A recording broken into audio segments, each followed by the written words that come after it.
Raven Doctor, binigla ang lahat ng maging Miss Eco Teen Philippines representative for 2024 pageant.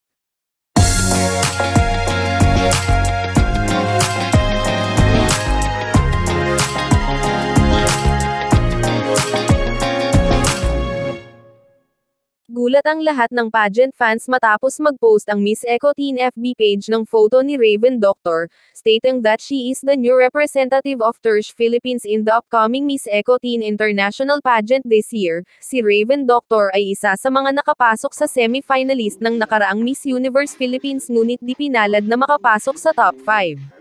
Kung inyong matatandaan, sa pagpasok pa lamang ng taon ay may appointed Miss Eco Teen International na ang The Miss Philippines, nakasabayang na-appointed ni Althea Ambrosio na naging representative ng bansa sa Miss Supranational, na walang iba kundi si Hana Uyan. Wala pang official announcement mula sa The Miss Philippines kung ano na nga ba ang nangyari kay Hana Uyan, at bakit biglang-bigla ay pinalitan ito.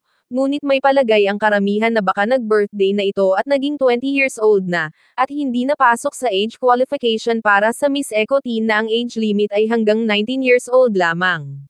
Meanwhile, si Raven Doctor naman ay may ibubuga at talaga naman na nagpaingay din siya sa nakaraang Miss Universe Philippines pageant, dangan nga lang at di rin talaga matatawaran ang galing, ganda at talino ng mga nakapasok sa top 5.